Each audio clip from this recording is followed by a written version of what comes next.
Bonjour. Alors, je vais vous faire une chose, c'est que je vais vous faire un texte à l'italienne, le Panaï de Jean-Michel Ribes. Voilà, et c'est l'histoire de deux bourgeois qui mangent ensemble, et puis c'est une histoire de Panaï, et puis il y a le mec qui s'appelle Hugues Jean, moi, et puis ma femme s'appelle Luciane. Alors, je vais vous le faire, et je vais vous lire, le lire, mais à l'italienne, en mettant un peu d'acteur quand même. Alors, ça fait Hugues Jean. Oui, ma chère. Hugues Jean, quand vous dites que ce pauvre Gaston a un panail mal placé, j'ai du mal à comprendre. Ben, qu'y a-t-il à comprendre, Luciane?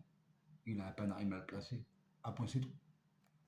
Mais comment peut-on avoir un panail mal placé, Hugues Jean? Je l'ignore, Luciane, probablement comme on pourrait avoir une oreille mal placée ou alors une narine mal placée. Non.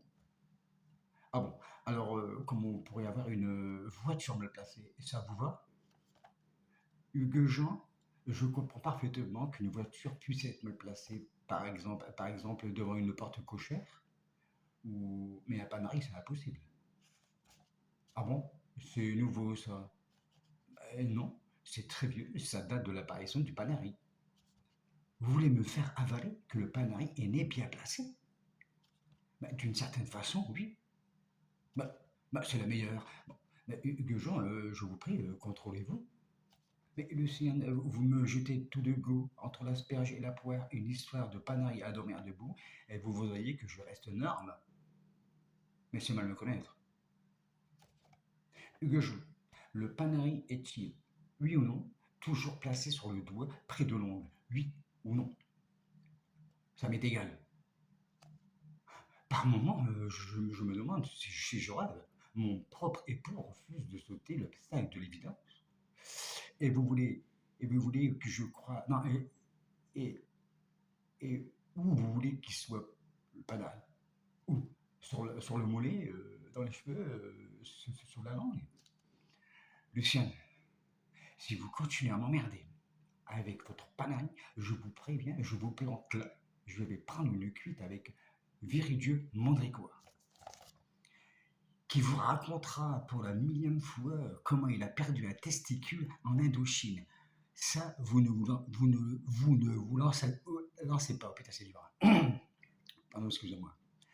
Non, parce que ce testicule, lui, était mal placé. C'est quand même plus humain que votre Panarin, qui les soit des gens jamais.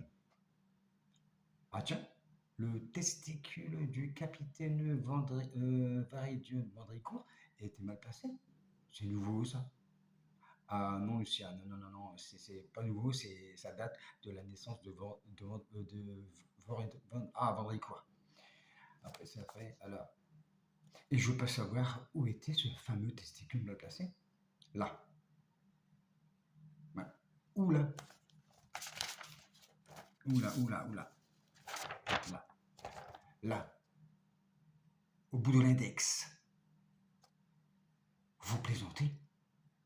Ah non, Luciane. Un homme ne plaisante jamais avec ces choses-là. Il paraît qu'il était magnifique quand il saluait ses soldats, ses hommes.